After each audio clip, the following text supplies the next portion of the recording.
The church bells rang. Not for me. Not anymore. He said he was in Chicago, a finance conference. Tight schedule. Don't wait up. But there he stood at the altar in a tux I'd never seen before. And the bride. She was wearing the veil I helped her choose. My best friend since second grade, Marin. I didn't scream, I didn't cry, I just watched. My name's Karis, and I watched my fiancé marry my best friend while texting me.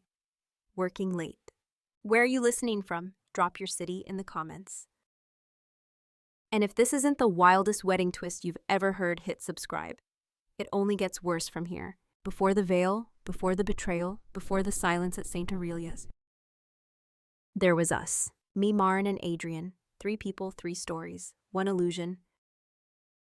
I met Adrian when I was 29. At a charity auction of all places. He was there on behalf of his firm. I was just trying to get out of editing deadlines. He asked if I wanted to split a glass of wine. I said I didn't drink with strangers. He said, then let's talk until we aren't.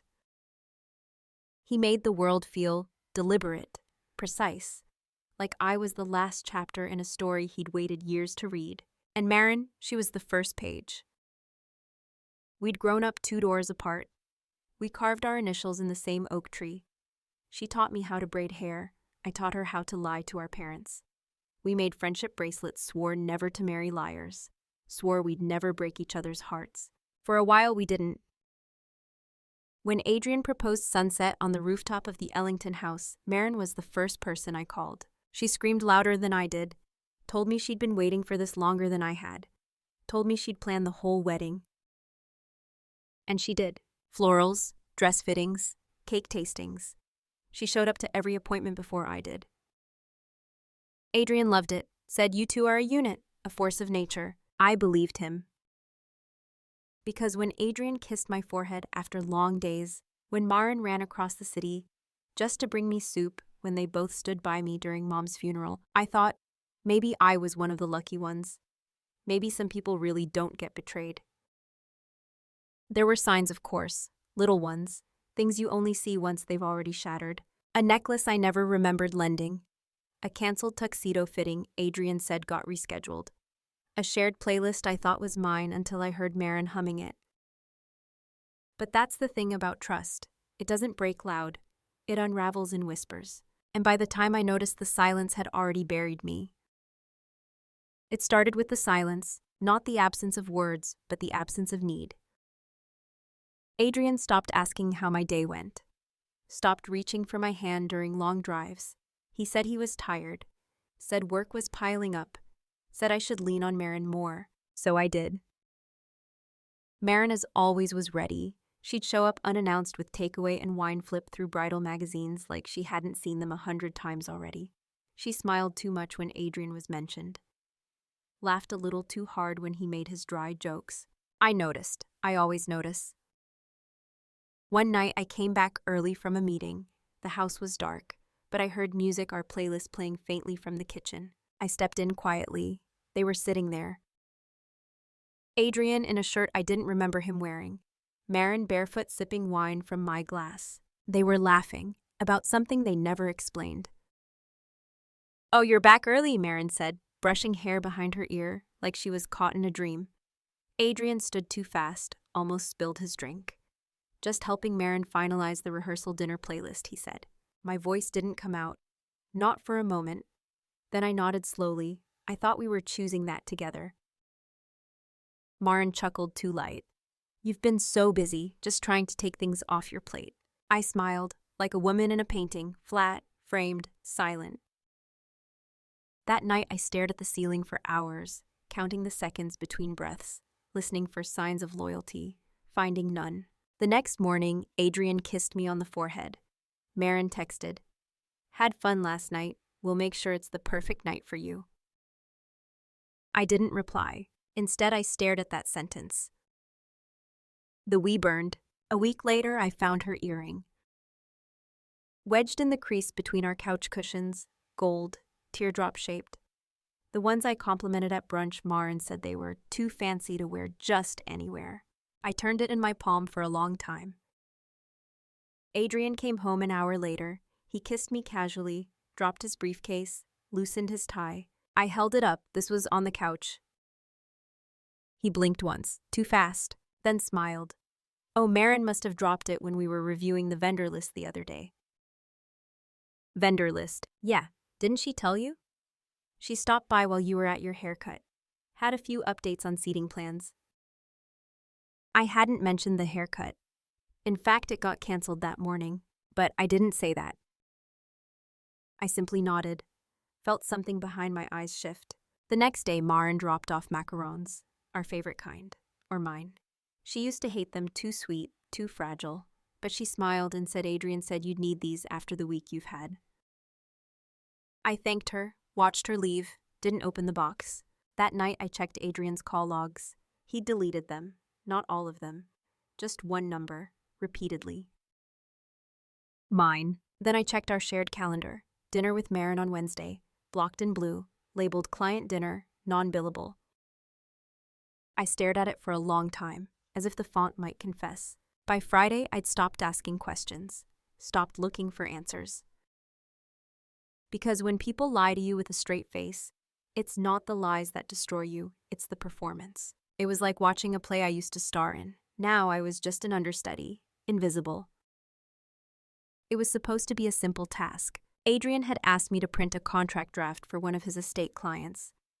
He left his laptop open, said the file was in the current cases folder. I clicked it, but the folder was empty, at least, at first glance. There was another folder hidden nested deeper, no label, just a string of numbers. Inside were images, PDFs, venue layouts, catering quotes, invoices dated within the last 3 weeks. One caught my eye. St. Aurelia's Chapel, final payment receipt. Client Falk Wild, ceremony reservation, October 12th, 2:00 p.m. My breath caught. Falk, Adrian's last name, Wild, Marin's. I stared at the screen for a full minute, waiting for reality to correct itself. Waiting for the date to shift the names to blur. They didn't. The venue was our dream chapel, the one we toured together last spring, the one I loved, the one Adrian said was too sentimental for his taste. I took a screenshot, emailed it to myself, labeled it innocuously budget revisions. Then I clicked further. A vendor agreement for a band I'd never approved. Guest list labeled final, do not send to C. C, me. They hadn't just made a mistake. They'd planned this, carefully, systematically, right under my nose. That night, Adrian came home late. Marin posted an Instagram story, a champagne toast blurred background caption 2 weeks away. No tags, no faces, but the voice in the background, his voice laughing. I didn't cry, didn't confront, just saved the clip, filed it next to the receipt. Because some evidence is too quiet to scream, but it always speaks. The hardest part wasn't what I saw. It was what I stopped saying. I stopped asking where Adrian had been, stopped commenting on Marin's sudden disappearances, stopped pretending I didn't know. Instead, I watched how he paused when I mentioned St. Aurelia, how Marin changed the subject whenever I brought up our honeymoon plans, how they both started using fewer words, as if silence could cover more than lies ever could. I began taking notes, not literal ones, mental ones, every inconsistency, every slip. Marin once said she had a work retreat in Savannah, but the florist invoice said she picked up samples that same day in Charleston. Adrian claimed he had dinner with a client, but the credit card log showed drinks for 2, at the wine bar where he first kissed me. Funny how history repeats itself, just with a different audience. I started moving differently, calmer, quieter. I stopped correcting their lies. Let them build their story, let them believe I was still playing the role they cast me in. The doting fiancé, the oblivious friend. I smiled when Marin showed me a sample menu, nodded when Adrian said he needed more space this month, laughed when they joked about being the best team, but inside I was cold. Not cruel, not broken, just done. Done pretending I didn't see the cracks. Done believing loyalty meant silence. Done giving grace to people who weaponized my trust. One night, Adrian asked, "You okay? You've been quiet lately." I looked at him, really looked, and smiled. I'm fine, just finally seeing things clearly. He kissed my forehead, went back to his emails, and I turned away not from him, but from the person I used to be. Because pretending takes effort, and I was saving my energy now for something bigger. Would you keep acting if the entire show was built on lies? I sat on the floor of my mother's study. The rain tapped against the window like it knew something was coming. The house smelled like cedar and lavender, her scent, her safety. I used to come here when I was small, hide under her desk, while she typed stories she never showed anyone. Maren used to sit beside me, two girls with untied shoelaces drawing on the hardwood with stolen markers. We'll never lie to each other, she'd whispered once. I'd nodded, because when your 8 promises feel permanent. Now I was 34, alone in that same room, with a USB stick full of receipts, a folder of screenshots, and a wedding date that wasn't mine. I didn't cry, didn't scream. I just laid everything out on the rug like puzzle pieces, let the silence fill in what words never could. Because this wasn't just a betrayal, it was a rewrite of my life, of my name, of everything I thought I was building. And I realized something. They weren't just trying to replace me. They were trying to erase me. So I made a choice, not out of vengeance, but clarity. They would not say I do without first hearing you lied. Have you ever reached the moment when silence felt more dangerous than the truth? I didn't need revenge. I needed records. The kind that couldn't be denied. The kind that didn't shout, just stood there quiet and undeniable. Jonah was the first person I told. Not everything, just enough. He didn't ask questions, didn't judge. He just opened Mom's old safe and handed me a flash drive. She kept all the estate records here, every update Adrian ever suggested. I found it on page 12, a clause Adrian had drafted but never submitted. It would shift control of a dormant Ellington trust to Mrs. Maren Wildfalk, effective only if my mental fitness was challenged in court. I sat back, read it again, every word a surgical incision. They weren't just replacing me, they were rewriting me. I spent the next 2 nights going through everything. Wedding contracts, emailed menus, guest list overlaps. The name Karis had been removed from every shared document. Even the florist had been told the client is someone else now. I screen captured it all, labeled every folder. Then I backed it up twice. 1 drive went to Jonah, 1 to a lawyer Mom once trusted. The 3rd stayed with me, taped behind the mirror in my closet. They'd built their story, now I had mine. But I wasn't done. I created a new Gmail, untraceable. Then I sent the St. Aurelia payment receipt along with a curated photo of Adrian and Maren time-stamped at midnight 1 week ago to Maren's mother. No words, just the image and the date. Then I waited. 12 hours later, I got a reply. Just 2 words. Thank you. She knew, and that changed everything. Because the only thing more dangerous than a woman who sees the truth is a mother who finally believes it. And now I wasn't alone. They thought I was still asleep, so I let them think it. In the days leading up to the wedding, I played the role perfectly. The distant fiancé, the distracted friend, too busy, too trusting, too tired to notice. Maren texted me a photo of the rehearsal bouquet, said, "Think this would have looked perfect on you." Followed by a winking emoji. I hearted it, then blocked her number. Adrian asked if I'd be staying at the Ellington house for the weekend. I told him no, that I needed space to clear my head before our next chapter. He didn't press. He was too busy planning someone else's. I ordered a dress, black, sleek, quiet, funeral appropriate, because that's what this was, a eulogy in disguise. Not for me, but for every lie they'd told. I RSVP'd to the ceremony using a pseudonym. Jonah helped me get in through the side entrance of St. Aurelia's, the same door I once dreamed of walking through in white. I would walk through it still, just not as a bride. The night before the wedding, I watched them celebrate on social media. Maren in her silk robe, hair pinned back. Adrian holding a glass of scotch, the one we bought in Scotland together. The caption read, "Tomorrow everything changes." She was right, it would. But not the way she thought. I visited the chapel at dawn, empty, still. I walked the aisle in silence, counting the pews. third from the front left side, perfect vantage. Jonah placed the USB in a box behind the AV table. The slideshow technician thought we were vendors. We left a second copy in the projector queue, preloaded queued behind the wedding photos. Then I printed the seating chart. I studied every name, every family, every person who once believed the story they'd sold. And I made sure they'd all be there, because sometimes the best place to reveal a lie is exactly where it was meant to be celebrated. The morning of the wedding, I ironed my dress in silence. No makeup, no jewelry, just precision. My phone buzzed once, a message from Adrian. In Chicago, long day ahead. Love you. The lie came wrapped in tenderness, but it still stung. By noon, I was seated in the third row left side, everyone around me buzzing with joy. The smell of hydrangeas, the soft hush of silk gowns brushing the pews. Marin's mother sat 2 rows ahead, her back straight, her hands clenched. She hadn't told anyone, neither had I. The organ began, everyone turned. And there she was, Marin, in white, wearing the veil I once tried on, carrying the bouquet she said wasn't her style when I picked it. Adrian's face lit up, not with love, with relief. He thought the last barrier had fallen.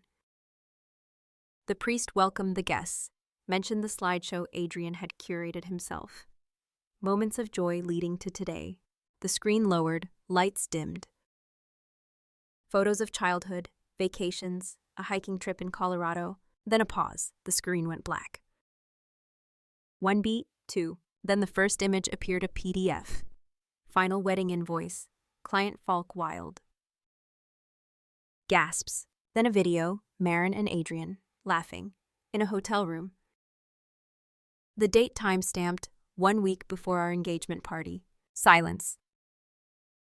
No one moved, not even the priest. Marin's mother stood slowly, turned to face her daughter, said nothing, but her eyes said everything. Adrian turned pale, his mouth open-closed. He scanned the room, found me. I met his eyes, didn't blink, then stood, stepped into the aisle, and walked out. No rush, no drama, just clarity. Behind me, the room erupted. Chairs scraping, voices rising. Someone yelled, "Turn it off!" But the truth doesn't turn off. It just waits for the right moment to speak. And I had just given it the microphone. Would you have waited for the vows or stopped them before they could finish the lie? The moment I stepped out of the church, the wind hit me like a benediction. Behind me, chaos bloomed. Guests shouted over each other. The priest called for calm. Someone sobbed deep, raw. Chairs tipped. Voices cracked. I heard Adrian's voice through the open doors. Marin, Mar, turn that thing off. Then hers choked and wild. You said this was gone. You promised. Promises. Funny how they echo louder when broken. I stood by the church steps, hands folded, back straight, watching the front doors like they were gates to some other world. Jonah joined me. He didn't speak, just handed me my coat. Inside, Adrian tried to control the room. He always had a talent for that, the charm, the legalese, the false humility. But this wasn't a courtroom. And the evidence had already spoken. Marin's father was the first to leave. He passed me on the steps, gave me a nod. Then came the florist, the caterer, the wedding planner, each one glancing toward me, some with confusion, some with quiet respect. I didn't smile, didn't gloat, I just stood. Because sometimes silence is the loudest declaration of power. 10 minutes later, the doors burst open. Adrian stormed out first. His tie was loose, his hair disheveled. He saw me, walked toward me like a man still rehearsing his defense. Karis, I held up one hand. He stopped mid-step, like a trained dog. You don't get to speak first, I said calmly. Not anymore. Then I looked behind him. Marin was standing in the doorway, veil off, makeup streaked. But her eyes weren't confused. They were calculating. She stepped forward, and I knew this wasn't over. Not yet. Marin reached me first. Still in white, but the illusion was gone. She looked like a ghost trying to pass as a bride. Her voice shook, but not from guilt, from anger. You ruined everything, she hissed. You could have just walked away. I tilted my head. You mean Like you did with my fiancé? She flinched just slightly, then straightened. You were always the safe one, Karis. Predictable, controlled. You didn't even notice when he stopped loving you. I smiled, not sweet, not warm, but razor sharp. No, Marin, I noticed. I just stopped giving warnings. Adrian tried to interject. Look, we didn't plan for it to happen this way. Things got complicated. I cut him off with a glance. The only thing complicated was your cowardice. He blinked, stammered. For once the words didn't come. I reached into my coat pocket, pulled out the envelope. Thick, heavy, final. This is a copy of the fraud claim filed to the Ellington Trust Board. Along with every message, every document, every fake contract you both engineered. I've already submitted it. Marin's breath caught. Adrian paled. But I'm not saying I added. Their eyes snapped to mine. No, Adrian asked, almost hopeful. No, I said quietly. I'm protecting the trust, redirecting the funds to a legal entity under my mother's name. You won't see a cent. But no children lose their grants. No elderly lose their care. The system heals, just not with you in it. Marin whispered, why? Because some things are bigger than betrayal. Some legacies deserve better than revenge. I stepped forward. You can keep your lies, your wedding, your pictures, but I took back the truth, and I gave it a future you'll never be part of. I turned to walk away. Marin reached for me, but Adrian stopped her, and that more than anything was the end of them. I crossed the street alone, rain beginning to fall, my black dress absorbing every drop. Behind me, the church doors stayed open, but no one followed. Because they knew, the last word was mine. 3 weeks after the wedding, my name was officially removed from the joint estate documents. There was no press release, no public apology, just a sterile email from Adrian's legal team. Per your request, we acknowledge the dissolution of all shared holdings. I printed it, framed it, not for bitterness, but as a reminder that I had pulled myself out clean. Marin's parents quietly refunded most of the wedding. The venue now requires full identity verification for future clients. Her mother stopped returning her calls. Her father moved to another city. Adrian returned to his firm, for a while. Then he disappeared from the website. Rumors said internal conflict, but I never checked twice. I didn't want them ruined, just irrelevant. My days became smaller but softer. I woke up with no text to decode, no second guesses, no pretending. I picked up my old work again, manuscripts, young writers, stories where the villain doesn't always win, but the heroine always survives. I sold the house, donated the proceeds to a women's shelter, kept one key, just as a keepsake. Jonah checks in once a week, never asks if I'm okay. He already knows. Some days I walk by St. Aurelia's, just to remind myself it's just a building. A place with walls, not memories. I think about the wedding sometimes, not the betrayal, the moment after. The moment I realized they never expected me to walk away strong. They expected silence. But I gave them clarity, and silence never stood a chance. 1 year later, I got a wedding invitation in the mail. Different envelope, different couple, but the same chapel, St. Aurelia's. I didn't flinch. I pinned the invite on my fridge next to a postcard from Italy, a handwritten quote I keep close. Some people lose you when they try to own you. Mara never reached out again, though I heard through someone she moved to Austin, changed her last name to Wild again, and started a boutique PR firm specializing in crisis management. Poetic. Adrian sent one letter, no return address, just 4 lines. You were always stronger than I realized. I thought I was in control. Turns out you were the only one who ever really saw me. I hope someday you forgive that. I didn't respond, not because I was angry, but because I was done. Closure isn't loud. It doesn't arrive with fanfare. It slips in one morning while you're making tea and you realize you haven't thought of them in days. That's what healing looks like. I wrote everything down eventually, not for revenge, but for someone else, some other woman, sitting in her car, outside a church with a message she never asked to read. I dedicated the book to my mother. The inscription read, "For the woman who taught me to write endings, no one else would dare." Because I didn't just survive. I reclaimed the pen, and now I write the kind of stories where the lies unravel, but the woman does not.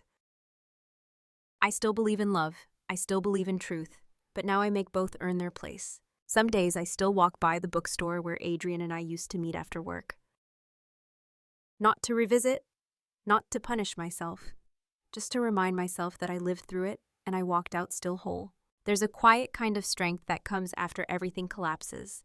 It doesn't roar, it doesn't need applause, it simply stays. I learned to rebuild, not because I had to, but because I chose to. One cup of tea at a time, one early morning where my heart didn't race, one new name on a manuscript that I helped bring into the world. Would you? If someone tried to erase your name, would you rewrite the ending instead?